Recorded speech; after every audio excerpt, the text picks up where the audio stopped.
Boa noite, Carla. Seja bem-vinda. Lu, Anne, boa noite, boa noite. Olá, Cati, Fábio Júnior, é isso? Boa noite, tudo bem, Lucélia? Vocês estão de onde, gente? Eu tô em São Paulo, temperatura super agradável.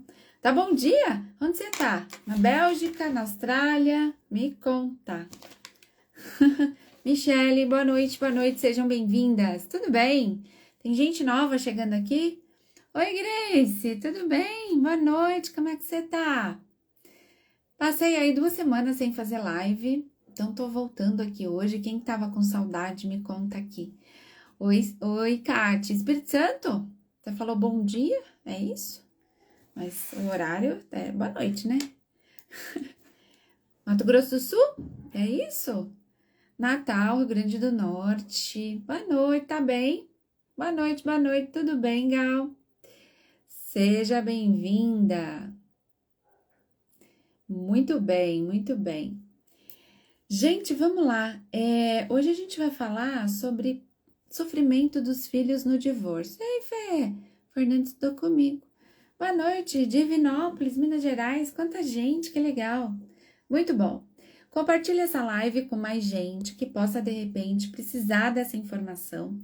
A gente vai falar sobre o sofrimento dos filhos no divórcio. E aí eu dei uma olhada em tudo que eu tenho. Tudo bem, Fábio? Fábio Júnior Santos, Juiz de Fora, seja bem-vindo. Turvo, Santa Catarina.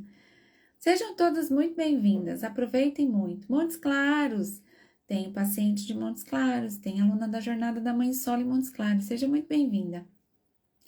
Eu sou Sônia Portes, eu sou psicóloga, sou mestre em Psicologia Social pela PUC de São Paulo, eu me formei em 2002, eu já sou psicóloga há mais de 22 anos e sou especialista em maternidade no divórcio.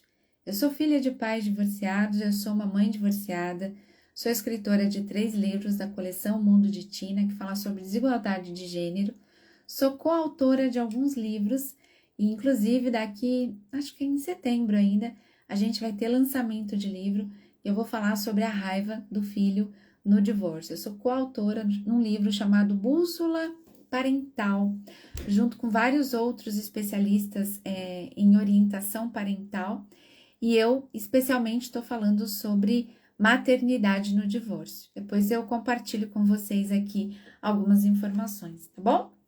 Papel e caneta na mão, eu separei aqui alguns medos. Eu gostaria que vocês também me dissessem se vocês percebem que durante o divórcio, se o seu filho apresentou algum medo ou alguma mudança de comportamento. Vocês perceberam alguma dessas mudanças no comportamento dos seus filhos? Coloquem para mim nos comentários. E esse balãozinho com esse ponto de interrogação é um balãozinho para vocês colocarem as perguntas, tá? Então vocês podem colocar perguntas aqui nesse balãozinho. Então vamos lá. Papel e caneta na mão. A primeira coisa que eu quero contar para vocês é a história de um paciente. Eu vou usar um nome fictício, tá? Eu vou chamá-lo de José. E o José, ele já tem ali os seus 48, 49 anos e ele é filho de pais separados. E ele veio para a terapia com uma série de queixas, mas essa queixa em especial eu quero compartilhar com vocês, tá? O José, ele tem 2 filhos, ele é casado, os pais dele são separados num divórcio conflituoso, a ideia, num divórcio extremamente conflituoso, e ele sente todas as sequelas, as consequências do divórcio litigioso dos pais. E eu quero que vocês prestem bastante atenção nisso, tá? E aí o José, ele tem 2 filhos, um casal. E toda vez que ele vai fazer a festa de aniversário desses filhos, ele começa a apresentar uma série de crises de ansiedade. Ele começa a comer muito chocolate, a tomar muito refrigerante, a ter dificuldades para dormir. Ele começa a apresentar uma série de sintomas que ele chega aqui na terapia e ele não sabe de onde vem. E aí ele começa a fazer a lista dos convidados para a festa de aniversário dos filhos dele. Já vou ler os comentários de vocês, tá? E ele começa ali num grande dilema.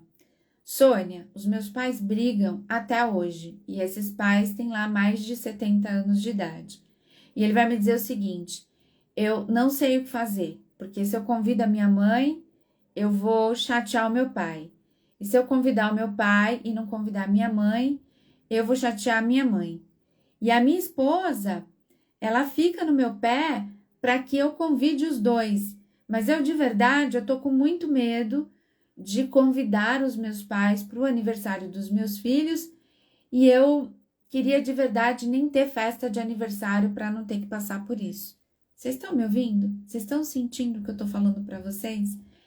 Ele já pensou em não ter festa de aniversário, em um momento em que ele deveria estar comemorando, em que ele deveria estar festejando, ele está tenso, ele está chateado, ele está ansioso, ele está angustiado, sem saber direito o que fazer, porque os pais dele, com mais de 70 anos de idade, tendem a brigar e começar a discutir na festa de aniversário dos filhos dele. Boa noite, Marcelo, tudo bem?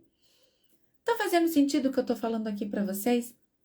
De que, mesmo adulto, ele continua passando ali pelo constrangimento de ter pai e mãe no mesmo espaço. E ele, no momento de festa, no momento de alegria, de comemoração do aniversário dos filhos, ele preferiria se retirar disso, não participar disso, do que ter que enfrentar e mediar os conflitos entre os pais. Tá fazendo sentido, tá? Ótimo, isso é importante. Cândidas, é isso?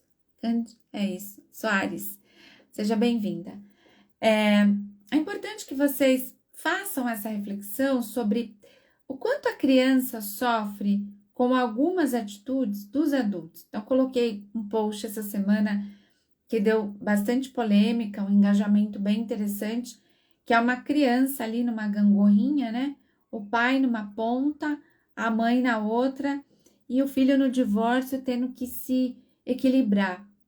E aí eu separei 4 medos importantes que vocês, como mães, precisam prestar atenção e começar a entender o que é que está passando na cabecinha do filho no divórcio, para que vocês consigam ajudá-los e para que vocês possam ser essa fonte de contenção, essa fonte de apoio, essa fonte de acolhimento, e que vocês possam saber o que vocês devem fazer em situações como essas para proteger a estrutura emocional do seu filho e para não tornar a vida dele ainda mais complicada, ainda mais tensa. Esse é o nosso trabalho aqui, é diminuir, reduzir os traumas dos filhos no divórcio a partir de uma conduta dos pais. Ai, Sônia, mas os pais são separados, o pai, ele não tá ali participando muito não, ele não tá muito engajado com isso. Esse não é o mais recomendado, esse não é o modelo mais recomendado, né? Eu sigo a doutora Berenice, ela diz que nós temos 2 guardas unilaterais. Isso fez muito sentido para mim, porque o pai determina as regras na casa dele e a mãe determina as regras na casa dela. E o filho é que vai se adaptar a essas diferenças, essas diferentes formas de se viver. Mas isso torna a vida da criança muito mais complexa e muito mais difícil dele se adaptar quando ele tem realidades completamente diferentes. E o ideal seria que realmente os pais tivessem essa maturidade, tivessem essa capacidade de conversar, de administrar esses conflitos e que ambos pudessem chegar a um denominador comum para conseguir orientar essa criança numa linha que faça sentido principalmente para ela, e não numa linha que faça sentido só para nós, mas que faça sentido para a própria criança, tá bom? Tudo bem? Deixa eu ver aqui comentários que vocês colocaram. Quem aqui que já sentiu mudança no comportamento dos filhos? Hoje mesmo eu escutei uma mãe dizendo que a filha tá acordando várias vezes à noite, segura na mão dela, chama por ela e pergunta: mamãe, você tá aqui? Então, é uma mudança de comportamento. O que mais? Às vezes a criança tá mais agressiva, às vezes a criança volta a fazer xixi na cama, às vezes a criança começa a comer demais. Atendi essa semana uma criança que desenvolveu diabetes depois que os pais se separaram. O que está acontecendo com o teu filho? E esses são sintomas a curto prazo. Porque o divórcio, dependendo da forma como ele é conduzido, eu vou trazer alguns exemplos aqui para vocês, ele vai deixar uma série de sequelas para o resto da vida, nos relacionamentos, no trabalho, no emprego, na minha forma de me relacionar com a vida. Então, a gente precisa cuidar disso para que a criança consiga ser um cidadão saudável, ser um cidadão funcional e que ele não carregue ansiedade, depressão. E aí sim, a gente também tem casos aí no Brasil, quem quiser pode fazer algumas pesquisas, mas hoje a terceira maior causa de morte entre os adolescentes no Brasil já é o suicídio. E a depressão e a ansiedade, ela não começa na adolescência, mas ela começa na infância, na primeira infância, e aí não tem como escapar. A família, os pais, que são do convívio com as crianças, são de grande responsabilidade nesse cenário. Então, nós temos sim uma grande parcela de responsabilidade nisso, tá? A Michelle diz o seguinte, que ela tem, não, tenho 2, eu não percebi, só no início, mais velho de 5 anos, na época, começou a reter o cocô, aí fez terapia e já normalizou. Então, o que a Michelle colocou aqui é que o filho dela começa a ter problemas no controle dos esfíncteres, no controle do cocô. É prender demais? Eu tô muito tenso, eu tô ansioso, eu tô com medo de soltar. O que eu tenho que controlar? Eu tenho que controlar com quem meu pai tá falando, eu tenho que controlar o que a minha mãe tá gastando, eu tenho que controlar o que eu tô falando, eu não posso contar pra mamãe que meu pai comprou um carro novo, eu não posso contar pro papai que a minha mãe gastou um pouquinho mais no shopping. O que essa criança tá tendo que reter? Em que situações a gente está colocando a criança que possa estar, de alguma forma, contribuindo para que ela desenvolva alguma doença psicossomática. Então, a gente precisa olhar para essas crianças, enxergar essas mudanças comportamentais, e aí vem um ponto importante, né? Que é uma das frases que eu tenho aqui na Jornada da Mãe Solo. Mãe feliz, filho feliz. O que significa isso? Se a sua estrutura emocional não está equilibrada, se você não consegue estar bem com você mesma, se você não está terapeutizada, se você não consegue ter clareza do teu papel, da sua função na vida do seu filho, você não consegue ser essa estrutura para ele. Porque como que eu vou conseguir perceber que as coisas não estão tão bem com o meu filho se eu também não estou me cuidando, se eu não estou bem? Então, eu preciso cuidar dessa minha estrutura emocional para conseguir ser a estrutura emocional desse filho. Compartilhei aqui um pouco mais cedo um post do Instituto Brasileiro em Direito de Família, em que o pai conseguiu inverter a guarda. Ao invés da criança visitar o pai, do pai ter direito à visita a cada 15 dias, a mãe passou a ter direito à visita a cada 15 dias. Isso porque o pai conseguiu provar diante a justiça que a mãe não tinha uma estrutura emocional adequada para cuidar dos filhos. E aí é importante a gente olhar para isso e se perguntar, né? Porque o fato da gente ter todo um sistema cultural em que o filho fica com a mãe, o pai diz que quer trabalhar e a maioria dos pais não quer ter a guarda dos filhos para não assumir todo o trabalho, toda a tarefa que se tem no cuidado dos filhos, esse quadro ele está mudando, ele está se invertendo. Os pais estão sim se movimentando, a minoria, para ficar com os filhos, para ficar mais tempo com os filhos e percebendo que possa haver algum tipo de manipulação ou que essa mãe de repente não tenha uma estrutura mental para cuidar desse filho, existem pais que estão aí recorrendo a esse direito. E não tem como uma mãe não ter um coração partido, com uma guarda invertida, perdendo a guarda dos filhos ou ficando distante do filho. Não é uma questão de estar certo ou de estar errado, mas que as mulheres acabaram aprendendo, nós aprendemos que nós somos as cuidadoras e que se a gente não cuidar, deixa eu subir isso aqui um pouquinho, se a gente não cuidar, de repente a gente está perdendo o nosso valor social.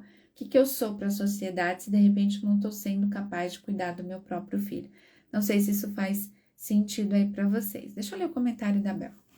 A Bel diz que a filha tá agressiva, agitada, instável e ao mesmo tempo muito agarrada comigo. Bel, é bacana o seu comentário porque é o seguinte, o capítulo do livro que eu escrevi sobre filhos no divórcio vai tratar exatamente dessa agressividade, né? Dessa raiva que a criança acaba desenvolvendo. E aonde que a criança... Por que o filho no divórcio ele tem raiva e aonde que fica a raiva, né? É importante vocês observarem que vocês estão passando por um processo de luto. Se você está se separando, você vai enfrentar 5 fases, as 5 fases do luto do divórcio. A tristeza, fico triste porque eu tô decepcionada, esse casamento não tá funcionando, mas acho que é só uma frustração, os homens são assim mesmo, a vida vai passando, e aí eu vou aqui emendando com a negação. Não, tá tudo bem, eu vou esperar um pouco mais, as coisas passam. Depois a gente vem pra raiva. Ai, a gente vai se separar, perdi meu tempo, eu não devia estar nesse casamento, eu já deveria ter pedido o divórcio há mais tempo, a gente fica com muita raiva. Depois a gente passa pelo processo de aceitação. Realmente a gente se separou e é isso mesmo, vida que segue. E por último, a adaptação. Só que é muito difícil numa sociedade adultista, né? A psicologia positiva traz esse conceito pra gente, que o adulto é quem sofre com o divórcio, porque o adulto tem que cuidar de tudo, porque o adulto está se separando. A gente ainda alimenta essa cultura de que a criança não liga, que a criança não sente, que a criança não entende, que criança não tem preocupação, que criança não tá nem aí para nada. E vários estudos mostraram que não, que a criança sente tudo isso e que ela sofre mais do que o adulto com o divórcio. Então, essa criança, ela também passa por um processo de luto. Ela vai passar pelas 5 fases do luto e dentre essas fases, a gente tem a fase da raiva. Por que eu tô trazendo a raiva para vocês? Olha o que a Bel disse aqui, que a filha dela tá agressiva, tá agitada. E aí eu já escutei de várias mães o seguinte, eu tô passando por um processo difícil e a minha filha não tá colaborando. E o processo é invertido, o adulto da história é você, a criança é ela. Quem precisa colaborar com a criança, quem precisa ser o suporte da criança é o adulto.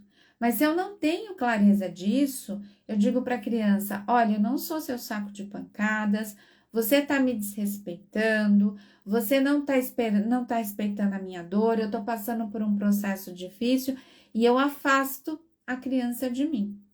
E aqui vem um dos medos, né?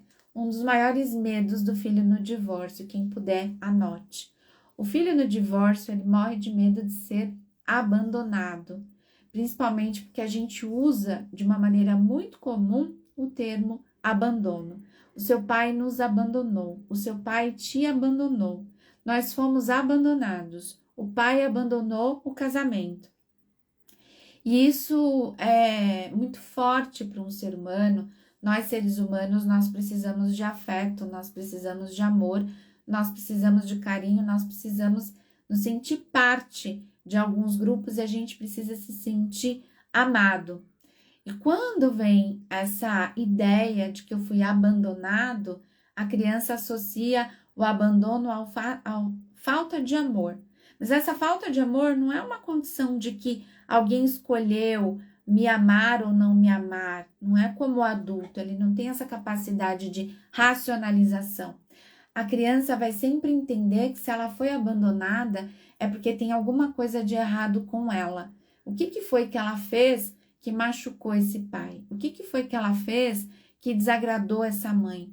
Então a criança começa a ter mais medo de desagradar, porque ela começa a ter mais medo de ser abandonada.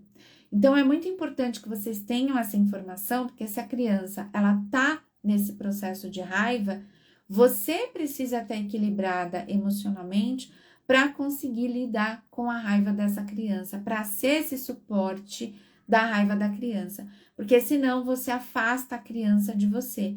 E aí nós temos um espaço gigantesco, dependendo da idade da criança, para que várias situações, condições de abuso, abuso sexual, abuso moral, o bullying, as drogas, o uso de cigarros, que outras pessoas mal intencionadas possam se aproximar dos seus filhos, percebê-los vulneráveis e fazer deles aí vítimas de algumas situações que podem ser bastante comprometedoras e trazerem prejuízos não só a curto prazo, mas a longo prazo também. Tá fazendo sentido, gente? Tá? Deixa eu ver aqui o que mais que vocês colocaram. Aqui a Enai diz que o filho dela tá ciumento e querendo cuidar. Enai, muito bom. Olha lá. Filho no divórcio, por que que ele pode se tornar uma criança ciumenta? E lá na Jornada da Mãe Solo tem uma aula só sobre como se preparar para apresentar namorados e namoradas para o filho, tá? Tem na jornada e tem no evento também como não perder a guarda do seu filho. Se você quiser ter uma ideia de como funcionam as minhas aulas, você pode acessar essa aula. São mais de 2 horas de aula e eu vou falar sobre novos relacionamentos aí na vida das mães. A inscrição tá no link da bio. Mas vamos lá. O filho do divórcio, ele tem medo de ser substituído. Então, a Inai colocou aqui, meu filho tá muito ciumento. O filho tem medo de ser substituído. E por quê? Os adultos cometem um erro gigantesco quando eles se separam, o que é mais comum, infelizmente, são os homens, tá? Acontecem com as mulheres, mas na maioria dos casos, os homens, eles se separam e rapidamente eles já se relacionam com uma outra pessoa. E aí o filho no divórcio, ele vai ficar assim persecutório, os filhos tendem a ter mais ciúmes das mães, é uma condição aí que a psicanálise explica isso pra gente em detalhes, e as filhas tendem a ficar muito mais agarradas aos pais, uma condição aí da psicanálise mesmo, de gênero, enfim. Se o meu pai se casou com uma outra mulher, a minha mãe foi substituída. Será que a minha mãe vai querer casar com uma outra pessoa? E aí o meu lugar estará substituído? E será que esses pais, eles podem ter outros filhos? E aonde eu vou ficar nessa história? Será que eu vou ficar para trás? Então é importante, quem estiver anotando, analisar que ciúmes é sinônimo de escassez. Eu tenho medo de faltar atenção, de faltar amor, de faltar pai, de faltar mãe. Porque realmente, com o divórcio, uma das figuras tende a ficar menos disponível. Nós temos outros formatos, novos formatos, que já permitem que a criança fique metade da semana com o pai, metade da semana com a mãe, mas mesmo com essa divisão, eu não tenho mais pai e mãe dentro de casa o tempo todo, eu não tenho os meus pais todas as datas disponíveis para mim. Então, a criança começa a ficar com medo de perder, ela fica com medo da escassez, ela fica com medo de faltar amor para ela. E aí, Enai, é muito importante que você consiga dar esse amor para o teu filho, que você consiga dizer para ele que ninguém vai substituí-lo, que ninguém vai tomar o lugar dele, mas também é muito importante que você possa deixar claro para ele que um dia pode ser que você namore, pode ser que você se case, pode ser que você tenha uma outra pessoa e que isso não é ruim, que isso vai fazer parte aí da vida. E esse querer cuidar, eu abro aqui mais um ponto de atenção. Vou te fazer essa pergunta. Como é que você está se despedindo do teu filho quando ele vai passar o final de semana com o pai? O que você está fazendo da tua vida? Eu fiz um atendimento na segunda-feira, que a mãe, os filhos saíram na sexta-feira para passar o final de semana com o pai, e ela passou sexta, sábado e domingo na cama. Tá deprimida. E quando os filhos estão em casa, ela passa a maior parte do tempo ou na cama ou chorando. Então, ela veio para a Jornada da Mãe Solo, ela se apresenta aqui na Jornada da Mãe Solo e ela diz que ela está cansada de escutar os filhos dizendo: mamãe, por que você só dorme e por que você só chora? E aí, quando o filho está excessivamente querendo cuidar de uma mãe, isso significa que o teu comportamento, que o teu estado mental, que o teu jeito de se relacionar com a vida está preocupando o teu filho. Porque dentro da psicologia sistêmica, dentro da forma como as coisas devem funcionar, quem cuida do filho é o adulto, é a mãe. Então, quando o filho está querendo cuidar da mãe, esse papel, essa dinâmica, ela está invertida. E se essa dinâmica ela está invertida, ela está disfuncional. Você está se tornando a filha do seu filho e o seu filho está assumindo o papel de pai na relação. Isso pode trazer consequências, seríssimas consequências. Quem aqui já foi casada com um marido que era casado com a mãe? Me diz. Sabe aquele marido que tem que cuidar da mãe, que tem que levar a mãe no mercado, que tem que levar a mãe no médico, que faz ali o papel que o marido deveria fazer? Então, você precisa cuidar disso, porque você precisa permitir que seu filho viva a infância dele. Que ele seja livre suficientemente para entender que ele não tem que cuidar de você. Querendo cuidar é sinal de alerta. Você precisa rever a maneira como você está se comportando. Está preocupando o teu filho. Está fazendo sentido? A Lepe Gomes diz que 1 ano e meio separado, filho de 6 anos, extremamente ansioso e muito disperso na escola. Lê, mesmo recadinho que eu dei aqui anteriormente. Quando o filho está muito ansioso na escola, ele está preocupado com você. Ele está preocupado com o pai. Ele está preocupado com coisas que ele não deveria estar preocupado. E aí a gente tem que tomar muito cuidado com o que a gente fala na frente das crianças e no que a gente fala para a criança. No atendimento de ontem, uma mãe disse o seguinte para o filho: o seu pai nos abandonou. O seu pai abandonou a mamãe, abandonou você. E a gente tem que tomar muito cuidado com essa expressão abandono, né? São abandonadas as pessoas incapazes, as pessoas que não têm condições de cuidar de si. Quando eu deixo uma criança com a mãe e tô saindo de casa, se eu tô honrando com as minhas responsabilidades, que mudam a partir do momento que eu saio dessa casa, eu não estou abandonando o meu filho. Eu estou deixando o meu filho sob os cuidados da mãe, sob os cuidados do pai. Só que se eu cresço com a ideia de que eu fui abandonado, isso pode me fazer, por exemplo, uma pessoa dependente emocional. Porque eu tenho medo de ser abandonado, porque eu já fui abandonado um dia. Eu não mereço ser feliz, eu não mereço amor, eu não mereço afeto. Eu sou uma criança que merece ser abandonada, então eu sou uma pessoa que merece ser abandonada. Só que isso foi colocado na cabeça quando a criança tinha 4, 5 anos. E quando ela cresce, ela tem esse medo, ela tem essa dependência das pessoas, ela não consegue ir no cinema sozinha, não consegue ir no banheiro sozinha, ela tem medo de ficar sozinha. Um atendimento hoje pesado, profundo, triste, aqui da jornada da mãe solo, tá deprimida, chorou demais. E a gente falou, os nossos filhos vão crescer, eles vão viver a vida deles. E ela disse, eu vou ficar sozinha. Qual o problema de ficar sozinha? Quem disse que ela vai ficar sozinha para sempre? Ela pode encontrar alguém, ela pode casar de novo, ela pode morar com alguém da família, ela pode reinventar a vida dela. Mas esse medo de ser abandonado, a gente precisa tomar cuidado, porque a gente acaba plantando essa ideia de que somos seres abandonados e que eu sou incapaz de me virar. Abandonados são pessoas que não têm condição de cuidar de si.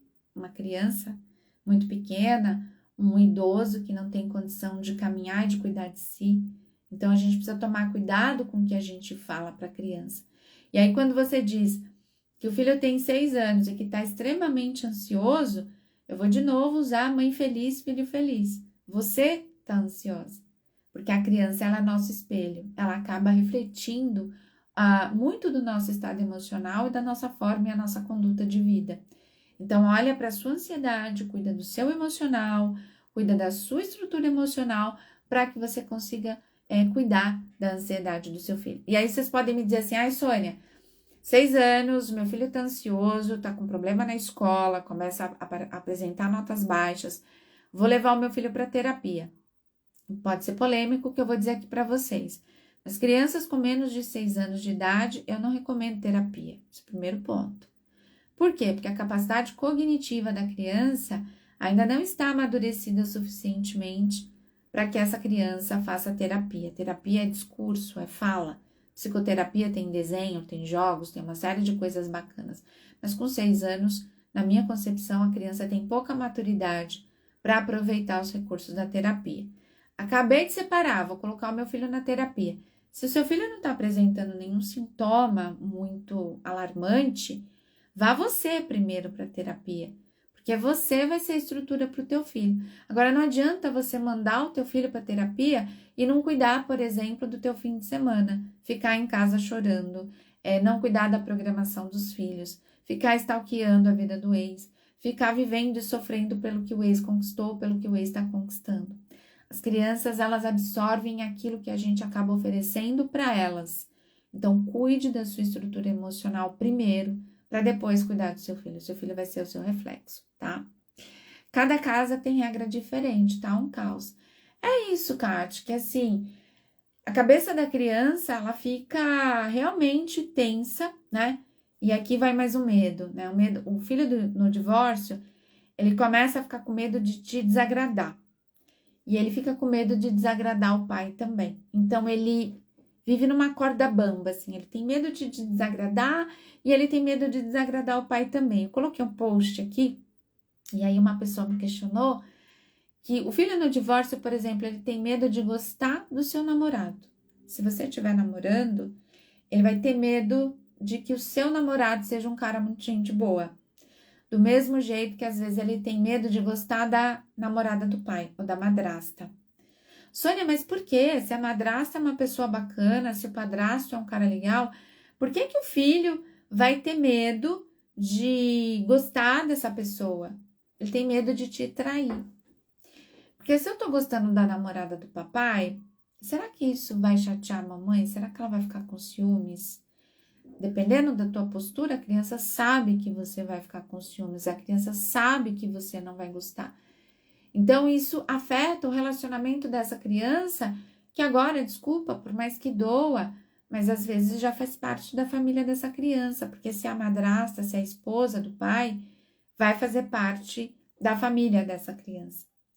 Então, ele se sente culpado, ele pode se sentir culpado porque ele gosta daquela figura, porque aquela figura é bacana, porque eu tenho um relacionamento bacana com essa pessoa, mas eu não posso ter um relacionamento bacana com meu padrasto, porque isso pode chatear o meu pai. Será que eu tô traindo meu pai? Gostando dessa pessoa que tá com a minha mãe? São uma série de questões que a gente precisa pensar, que a gente precisa cuidar e que a gente precisa conduzir. Não é fácil ser mãe solo, não é fácil ser mãe no divórcio, com uma geração de pais disfuncionais que a gente tem por aí, que não estão fazendo a parte deles. Eu sei que existe um movimento de pais que estão mais interessados. Eu estou recebendo pais procurando psicoterapia, pais querendo fazer a jornada da mãe solo, pais que compraram os cursos aqui, como não perder a guarda do seu filho, como contar o divórcio para os filhos. Eu estou recebendo mensagens de pais preocupados também em ser a sua melhor versão para os filhos. Mas na maioria dos casos, as crianças ficam mais tempo conosco e somos nós, as pessoas mais presentes e que nós vamos conduzir com muito mais frequência o estado emocional da criança do que os homens. Então, é importante que vocês cuidem da ansiedade do estado emocional de vocês, tá? A Inai diz assim, quando vem no fim de semana com o pai, fica muito nervoso, falta de ar e ansiedade. Então, Inai, como é que você está recebendo o teu filho quando ele chega? Se faz essa pergunta. Como que você está recebendo o teu filho quando ele chega? Como? Eu vou te dar alguns exemplos, tá? O filho chegou, comeu, tomou banho, quem estava na casa do seu pai? Onde você foi? Com quem você foi?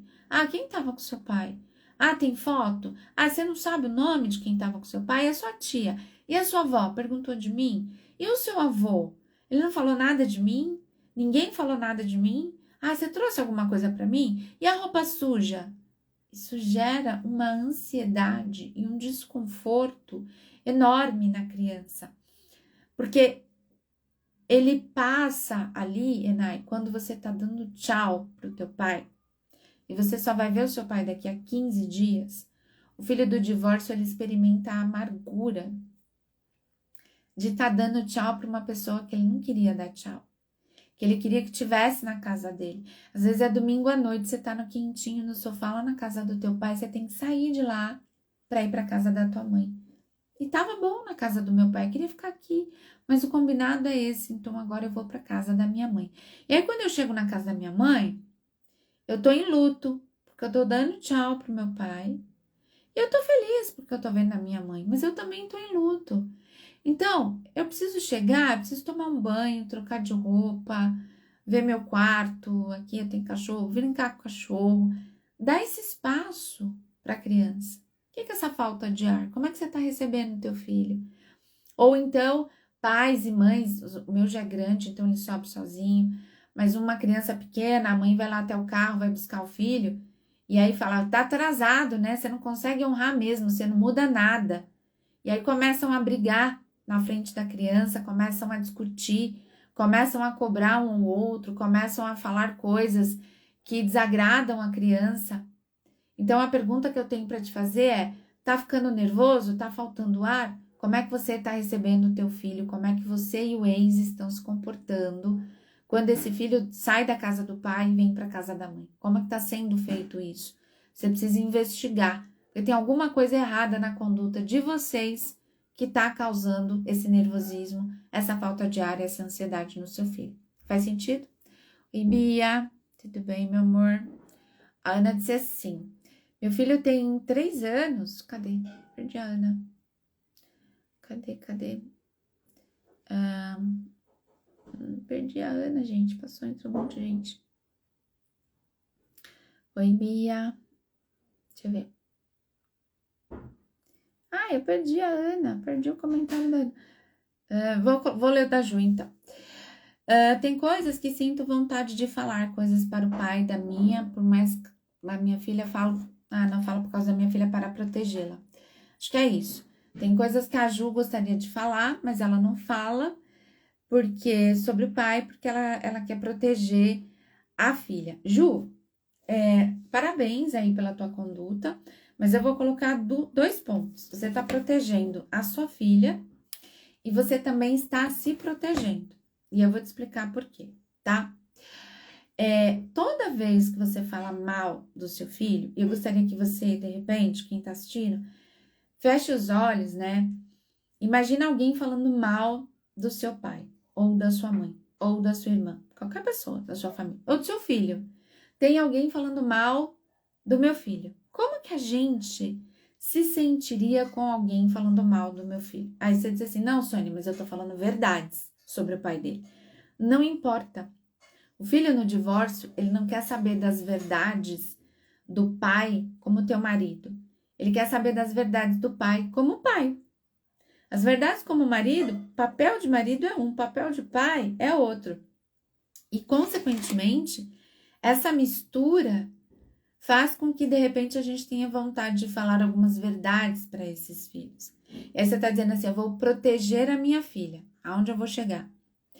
Toda vez que você fala mal do pai da sua filha para ela, você aciona um gatilho muito forte, que é o gatilho da raiva na tua filha. Quando você aciona o gatilho da raiva e é ela que está escutando você falar mal do pai dela, essa raiva ela vai ser convertida contra você. Ela vai ser depositada em você. E aí, quando a sua filha te atacar, porque ela está se sentindo atacada, além de não estar se sentindo amada por você, porque se você não ama o meu pai, se você reprova o meu pai, se você está falando mal do meu pai, você também está falando um pouco mal de mim, a relação entre você e a sua filha está completamente comprometida. Ela vai se revoltar contra você, ela vai falar algumas verdades para você e vocês vão brigar. E aí a gente tem um ponto, né? Coloquei aqui o post, depois você corre lá nos stories e vai dar uma lida. Quando você começa a se desconectar da tua filha, quando você se separa, que você já se sente sozinha, você já alimenta essa sensação de fracasso do divórcio. Aí eu tô sozinha, não sei quantos filhos você tem, 1, 2, mas se for filho único, pior. Você só tem a tua filha e você tá ali se dedicando e você começa a falar mal do pai dela. E aí ela se revolta contra você e vocês brigam. você tem uma sensação de mal-estar, de fracasso triplicado. E se você tem uma figura de rejeição, uma figura de abandono lá da tua infância que não está curada, que foi cutucada com o divórcio, aí depende, ou que você pediu ou que ele pediu, mas divórcio, doeu aqui, tô sozinha, estou divorciada. E você vê nessa relação com a tua filha, a relação com a tua filha estremecida, porque ela tá defendendo o pai. Você tem aqui uma condição extremamente sensível, de muito cuidado, de muita atenção e que vai te gerar um mal-estar enorme.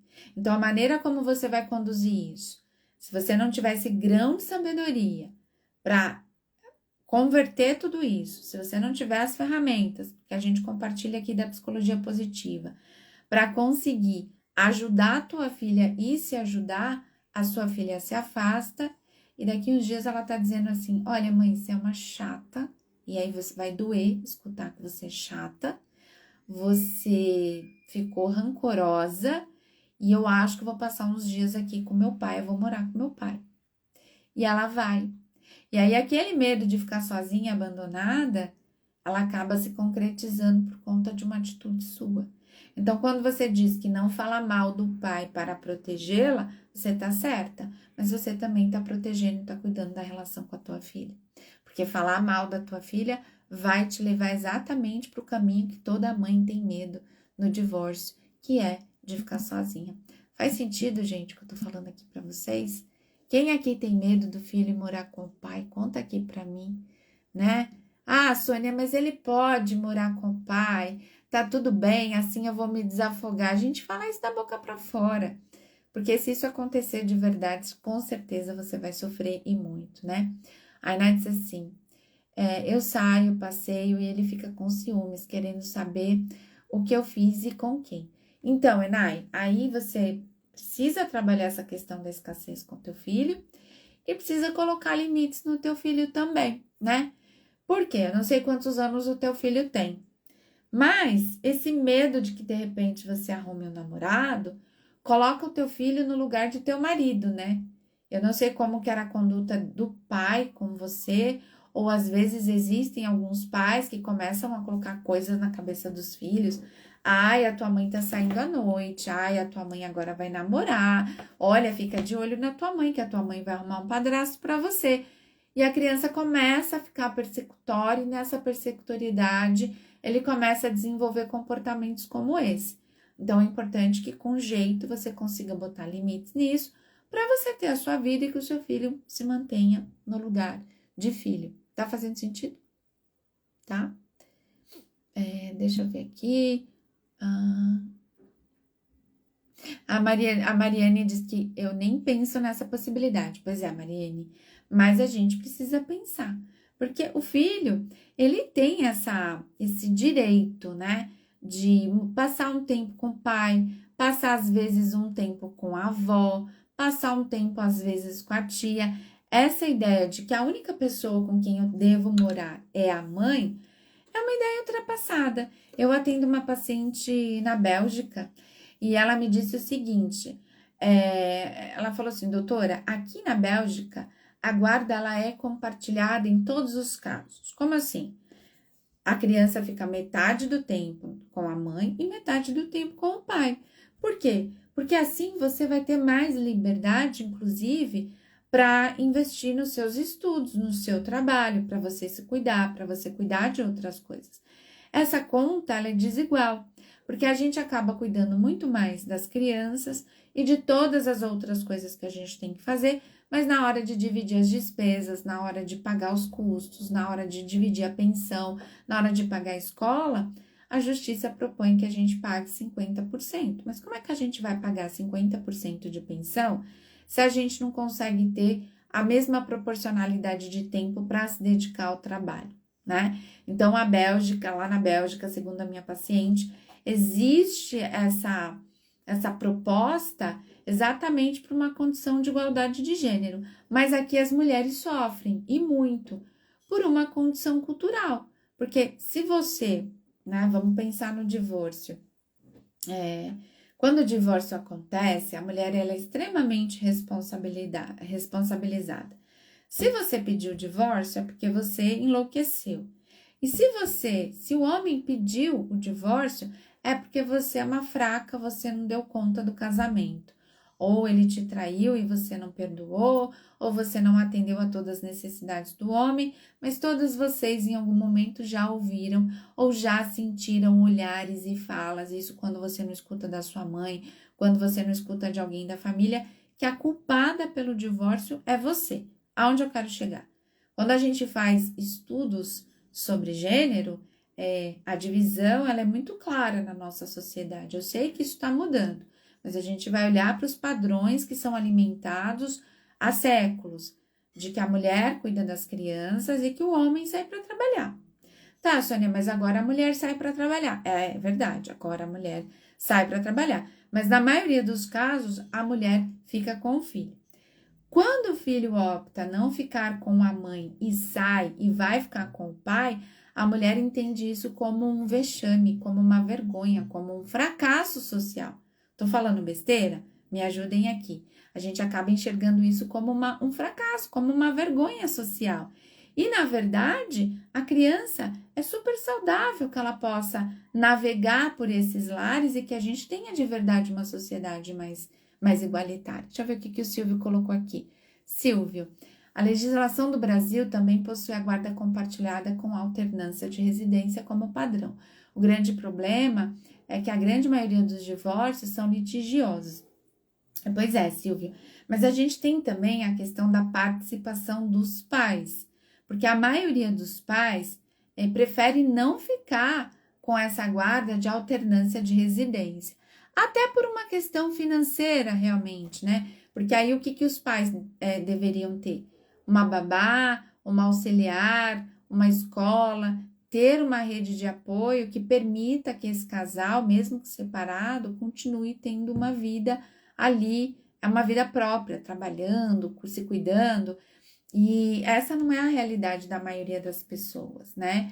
E aí o homem prefere se dedicar ao trabalho e muitas vezes a uma vida de solteiro, né? Usando isso como um artifício, a criança fica com a mãe, esse é um padrão, é o que a gente tem na maioria dos casos, e o litígio em si não determina a guarda, o que determina a questão da guarda é a medida protetiva, os casos de violência, que também são muitos ainda no Brasil. E aí a medida protetiva acaba determinando a guarda unilateral, né? A Deia disse assim, aqui o tempo de convivência é dividido, igual. Que legal, Deia, isso é bom. Isso é muito bom, porque te dá espaço para fazer outras coisas, dá espaço para o seu filho conviver com o pai e para trabalhar, para você se dedicar a outras coisas. Eu acho que isso é bem legal. A Michelle.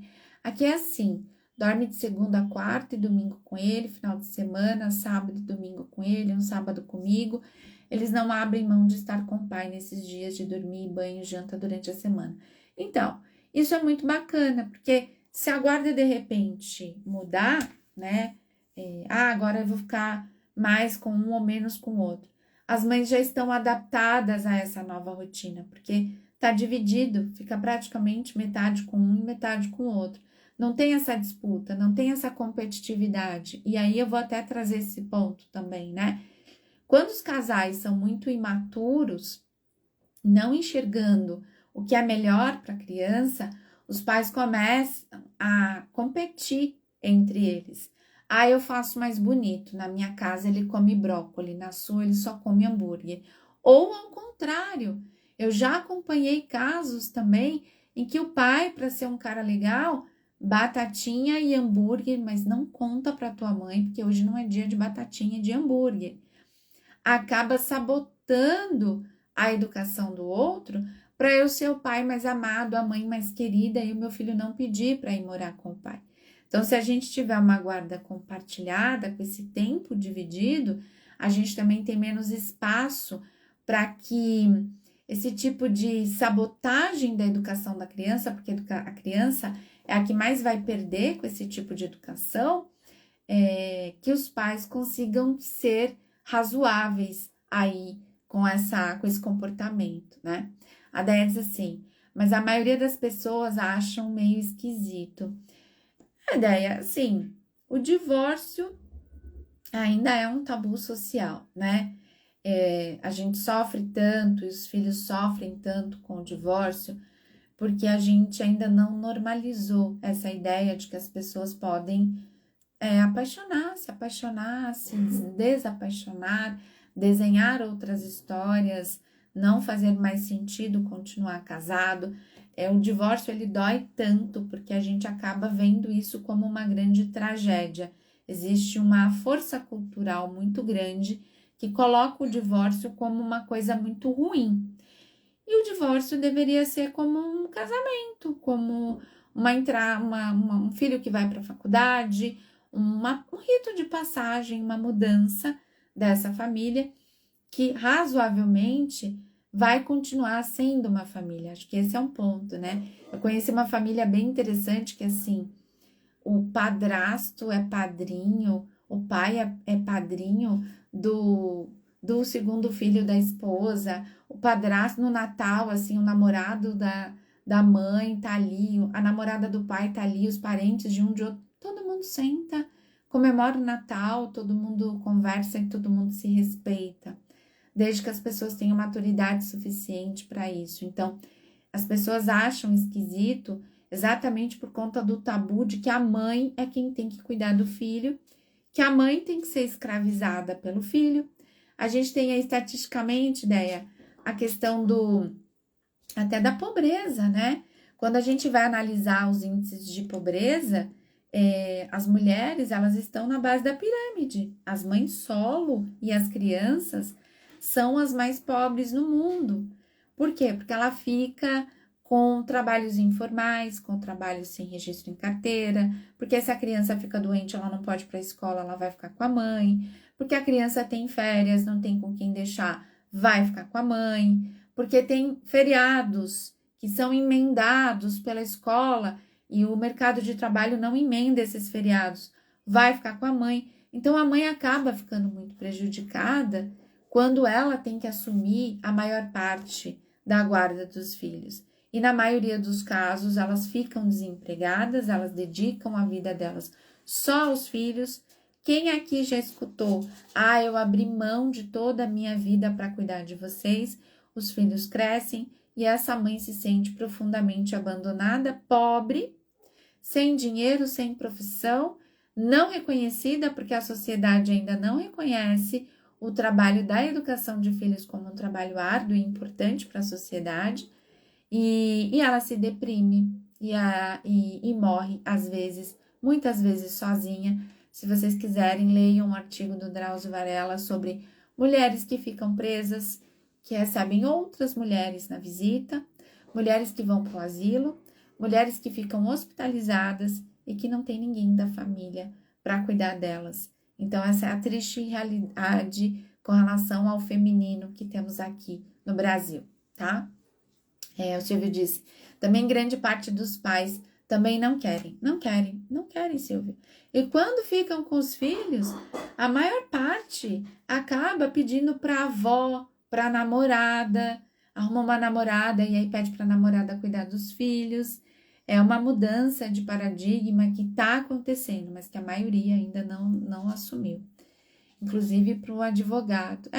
Então, eu prefiro, Deia, quando as mulheres me procuram, eu prefiro que vocês procurem advogadas, tá?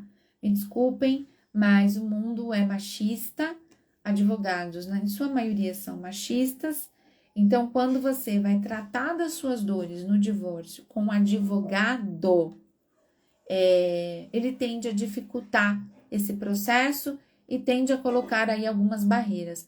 Quando você está conversando com uma advogada, uma mulher entende uma mulher de um jeito diferente, né? Então, estamos aqui, eu sou feminista, eu assumo que eu sou feminista, então tudo que eu vou comprar, eu procuro uma mulher para que essa mulher possa comissionar. Se eu vou a uma consulta médica, eu procuro uma médica. Se eu vou a um advogado, eu procuro uma advogada, porque nós mulheres recebemos em torno de 30% a menos do que os homens.